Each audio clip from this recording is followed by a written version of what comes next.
to thank you all for joining this fireside chat. We're happy to present a well-known female in the tech business. So, as many of you are aware, last week, March 8th, was International Women's Day. And what better way to celebrate that than to come together with colleagues and hear the successful story of a woman in the tech industry. We know that for the longest time, there's been a gap in the tech industry between female and male. So we're really coming together to make everyone aware and as that little, cycle of video that played in the beginning, break that bias, right? Women are really starting to come into this industry and take it by storm.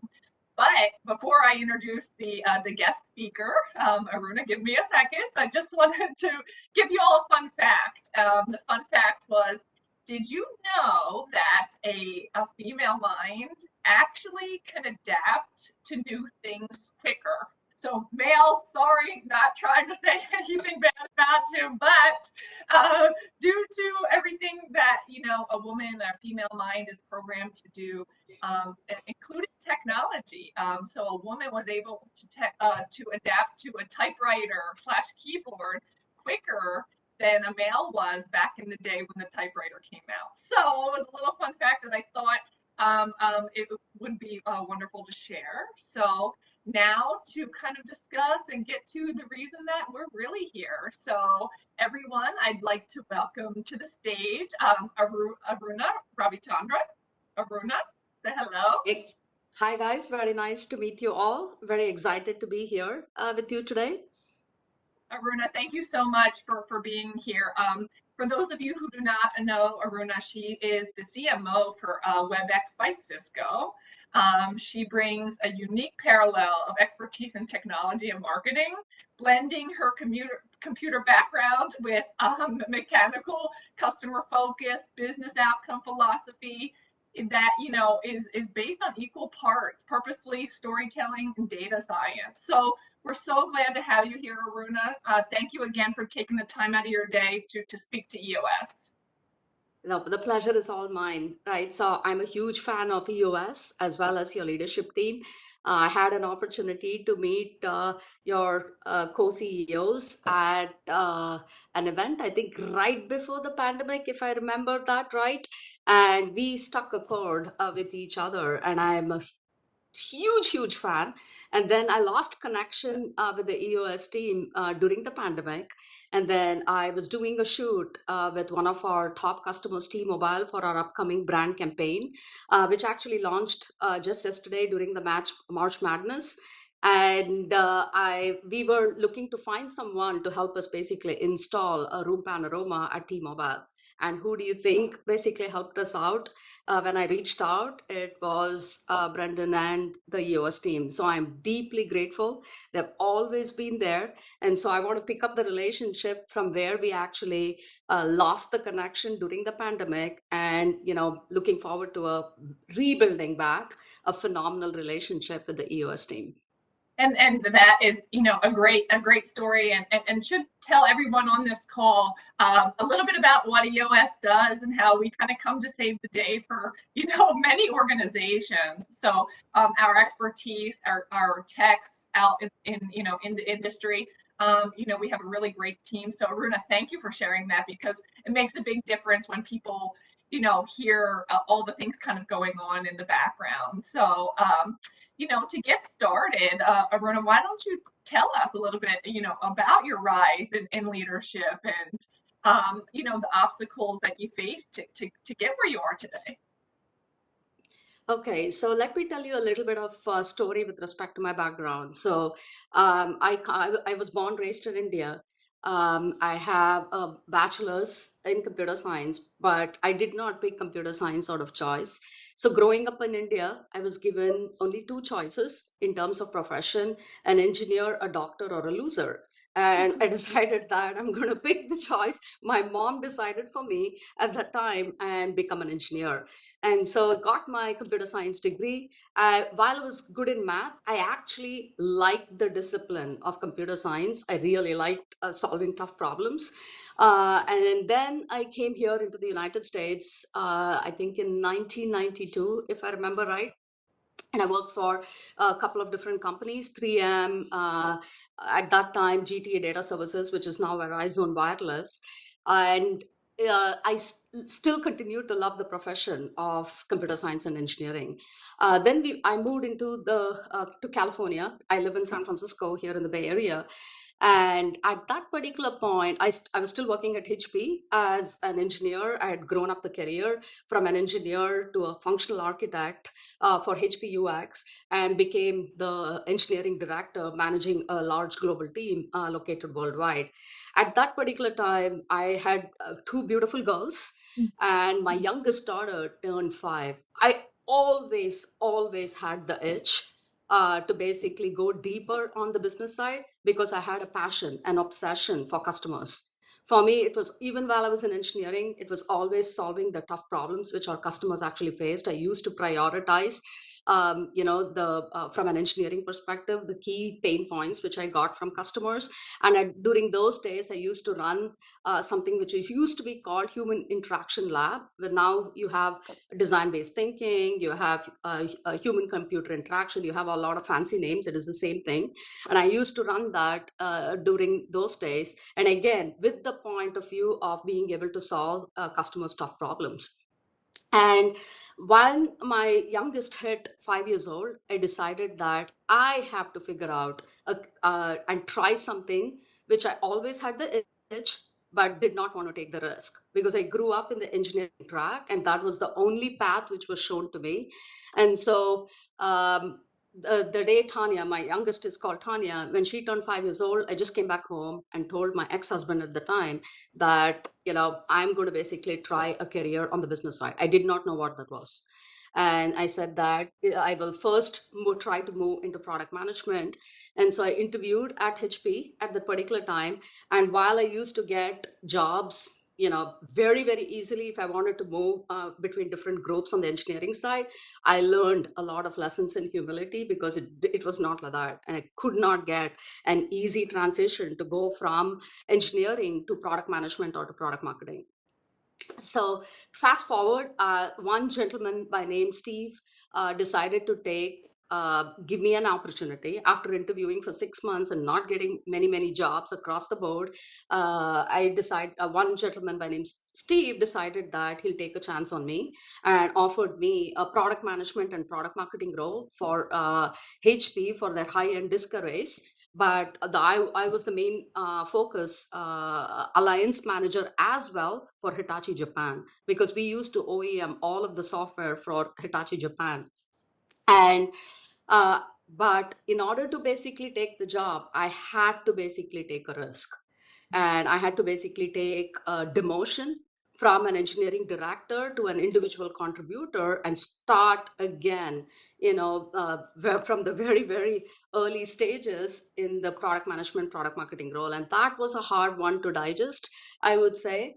But it also taught me, if I look at it in the hindsight, it also taught me that if you're passionate about something and you really want to pursue that, you should not worry about the title across the board. All of that will actually come through for you if you're really passionate about, pursuing something which you really, really like.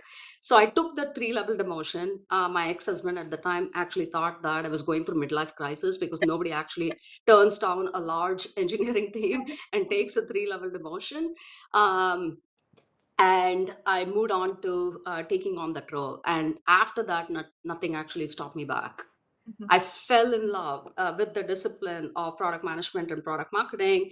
I spent a couple of years. I learned how to actually work with Japanese. And at that particular time, this was, I think, in 2005 or 7, Japanese I don't know. I think things have changed quite a bit, but with Japanese, I was the only woman in the room. And I used to go to Japan probably about every 6 weeks across the board. Even though I was the person who actually set the roadmap for them, they would not even look at me face to face, right? It was very hard to basically get used to that culture in terms of being able to influence them. Um, but over a period of 2 years, I got to basically earn a seat at the table with that particular team. And then I moved on to the security group at HP. And then after that, I went into HP software because that was the aggregation of all of the acquisitions HP made at that particular time. So I had an opportunity to partake in 6 different acquisitions like Mercury Interactive, Peregrine, Opsware, ArcSight, so on and so forth. And I grew up the ladder very, very quickly and became the senior director for product marketing for a $3 billion software business at HP. At that particular time, I had been at HP for about 17 and a half plus years. Being here in the Silicon Valley, I had many, many opportunities which came my way, but I was extremely loyal to HP because HP was where I learned to crawl, walk, and run. And so I felt like I owed it to them and I should not be leaving the company across the board. And in addition to that, they also paid for my master's in computer science when I was in the engineering role, and they also paid for my MBA when I moved on to the business side. And so I felt that I had to give back to the company. So I stayed for about 17 and a half plus years, at which particular time I had an opportunity which came my way to run all of marketing and strategy for software-defined networking, which was something net new at the time. It was SDN is now a reality, but this was in 2012. It was just starting to pick up. VMware had actually acquired Nicira, and Juniper Networks had acquired a company called Contrail, where they wanted to really play very strong in the SDN domain. And so it was a unique opportunity, but it was a different kind of an opportunity. The opportunity was to work for a gentleman by name Bob Moglia. Not sure whether you have heard of Bob Moglia. He used to be the executive vice president for Microsoft for 22 years. Satya Nadella, I think, actually worked for Bob during his time there. And Bob uh, I think something happened between him and Steve Ballmer, and he left Microsoft and became the executive vice president for Juniper Networks, and he came with the vision of actually creating a software practice at Juniper. And so I was his first hire because the role was a very different role. They did not have Juniper is a by default a very strong hardcore networking company, and when they talked about software, they're actually talking about layer 2 and layer 3 software. In my mind, that is not software. And so the role was to basically bring in someone who's basically got a very strong technology background, who will play the role of the evangelist in order to basically build mindshare with the engineering community. So that way, as Bob started to acquire a lot of software companies, I'll have an opportunity to influence the engineering community and also build the messages so that we can take it across the board in the market. So fast forward, had an opportunity to work for Bob and the leadership team for about 2.5 plus years, at which particular time another inflection point happened in my life as well as at Juniper. Bob decided to leave Juniper. Juniper brought in a brand new CEO who lasted, I think, for about 8 plus months. And then the CMO of Juniper decided, her name was Lauren Flaherty, she decided to leave and go to a company called CA Technologies. So I had 3 opportunities by the grace of God. One was to basically run all of marketing for the entire enterprise and routing divisions at Juniper. While continuing with my software area, I also had an opportunity to follow Lauren because Lauren had never worked for a software company. Her entire career had been on the hardware side. And so she wanted a partner in crime to help her because my entire forte, while I have worked for hardware software companies, I've only been in software. And so that's my sweet spot. So I could have, she asked me to follow her to help her build out CA Technologies. And Bob at the time asked me to follow him to his company, which he was employee number 10, which was Snowflake. and to be the CMO of Snowflake. And while I say, I wish I had taken the risk and followed Bob and gone as the CMO for Snowflake, I decided that it was too risky because I was going through a divorce at that particular time too. And I had never worked in a small company like that. And as I was really worried at that particular time, so I decided to take the best bet, which is to go to CA Technologies and work for Lauren Flaherty. So spent about 5.5+ years in Manhattan because CA Technologies was based out of New York. And we had a phenomenal exit. The part I loved about that role is many a times it taught me how to be very resilient, because if you think about CA Technologies, one of their original CEOs had actually gone to jail. And if you think about marketing, you had to basically build a brand for a company and earn a seat at the table, which is not very easy to do. It's very easy. I've always worked for leadership brands. I'd never worked for a challenger brand. And what I learned from working for a challenger brand is that you have to fight. You have to basically be resilient. You cannot give up. And that was the lesson I learned. And you always have to think out of the box. You constantly have to take risks. You have to try net new things. And after 5.5 years at CA Technologies, we had an amazing exit. We got bought by Broadcom for $20 billion. And at which particular point, Jerry Elliott, who is currently the Chief Revenue Officer here at Cisco, I had worked for Jerry as well, and she'd seen me at Juniper Networks, and she was my mentor during my time at Juniper Networks. She reached out to me and she said, I saw that CA Technologies got acquired. Would you be interested in coming and talking to some of the general managers here at Cisco? And within 2 weeks after that, here I am at Cisco. So that's been the path of my career. Along the way, I've learned a lot of key things. One is, it's okay to take risks. It's okay to try something out. If you have the passion for it, don't give up on that, because if you feel that's basically the right path track for you, whether it is about your career, it is about something else to do, follow your heart, because it's really important to do that. The second thing I also learned is, regardless of which role you're in, it could get taken away very, very easily. So being humble, being able to basically respectable to people, being kind to people, while at the same time, still focusing on the outcomes is important, but how you treat people actually matters. And I learned, because I was a very hard charging exec, it was always about outcomes for me. I was wired that way because of my background growing up in India. But I learned that while you can achieve a lot, and this I learned very earlier on in my career at HP, is that you can achieve a lot of things, but you need a team to go along the way with you. So I jokingly tell people right now is I have had a bachelor's in getting shit done. And now I'll tell you that I have a master's in getting shit done, but with my team. And it's extremely important to actually do that. And so there were some amazing lessons I learned along the way, which I take with me. And life is constant learning for me. And I constantly seek to learn and further improve myself and be a better human being.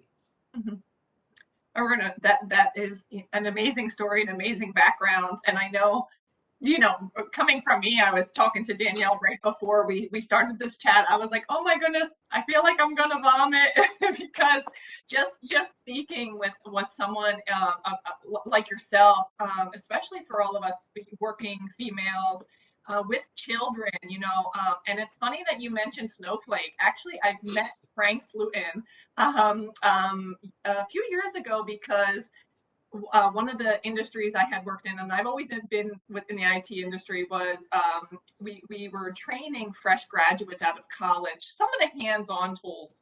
And my CEO would say, Snowflake's going to be the next big thing. Snowflake's going to be the next big thing. And what do you know?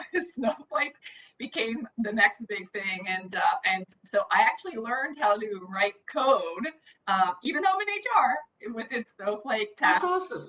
So it was a lot of fun, and just by what you had mentioned, taking those risks.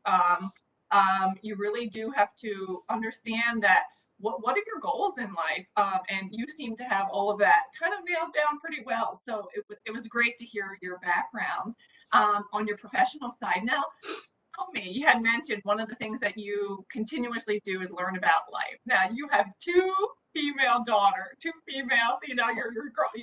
you're raising.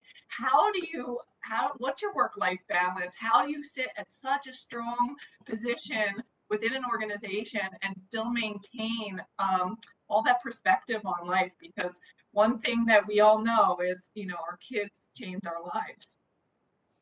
It does. And so my girls right now are 20 and 24 years old. My oldest daughter is out of college. She's lives in San Francisco, works for a technology company. My youngest is in her third year, doing a double degree between computer science and design at Cal Poly here in San Luis Obispo, and she's probably going to leave me in a year or so.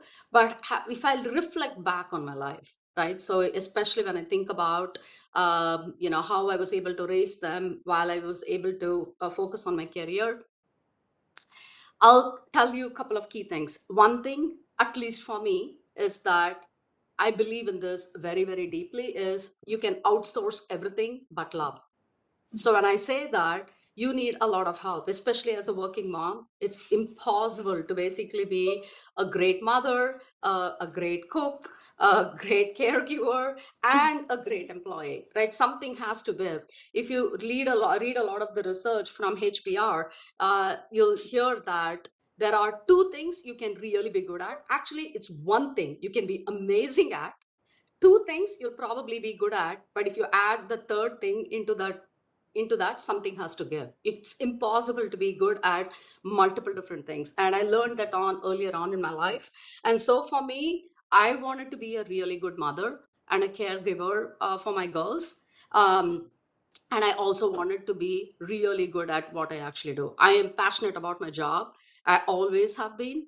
And so these were the two things which I 100% focused on. But when I said, outsource everything by love, I could not have raised my kids without, having a lot of caregivers who basically came into my life. And so I had built a discipline.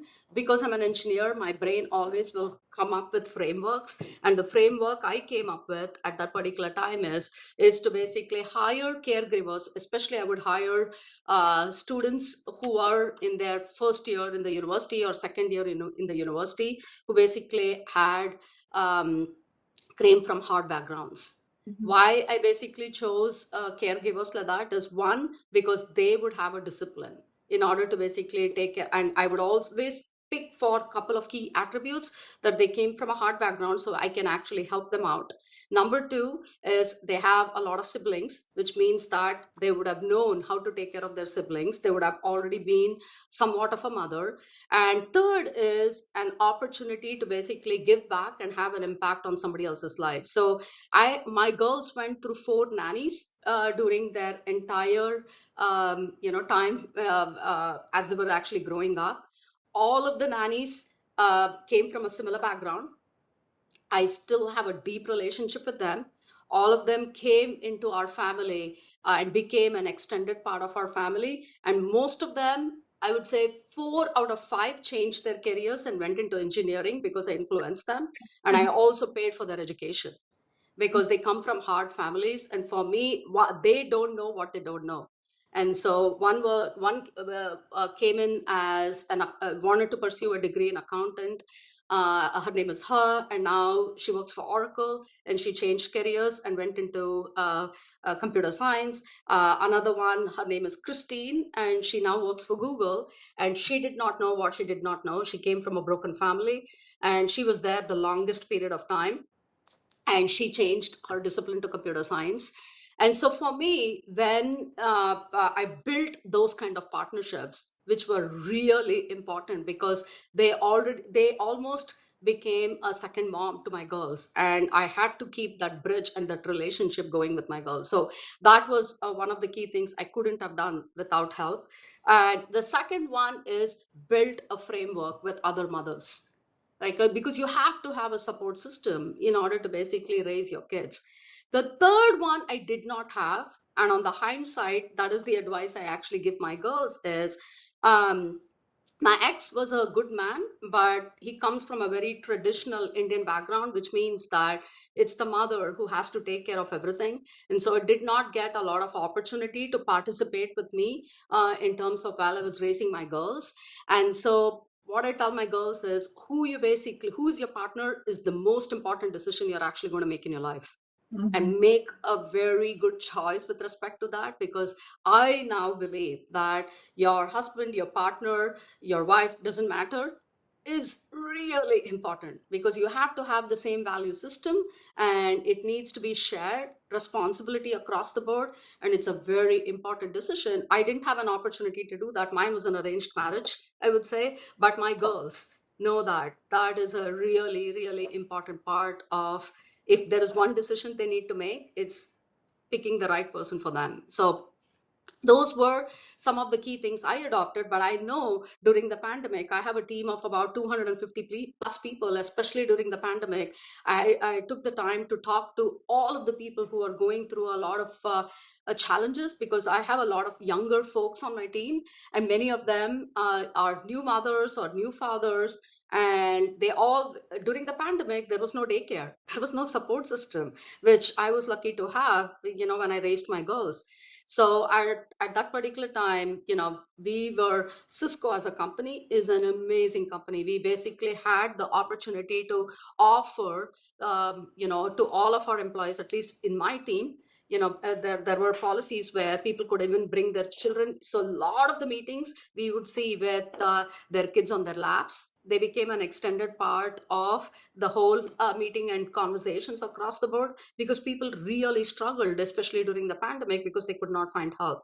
And so being empathetic is important, and being able to build a culture with the support system in order to help out a lot of those employees who probably might not even have the opportunity to hire caregivers is also important. And so I would say, seek help, find, cry out loud. There is so many different support systems out there to basically help working moms. No, thank you so much for that. So now I don't feel so bad about outsourcing dinner to DoorDash. So, Not at all. You should totally do it. but no, that is great. And to be, respectful of your time, Aruna, just one last question for you that if you could answer, what is the main advice you would give to the audience here? What would you like to finish out with? Um, I would say, like I told you, I will always be an exec who is very outcome focused, but I think people matter. And so in my mind, being an empathetical leader, an affiliative leader, while basically keeping the business results and outcomes top of mind is important. It's very hard to do a balance of that, because when you optimize 100% for the team, you won't have the ability to really think about the business results.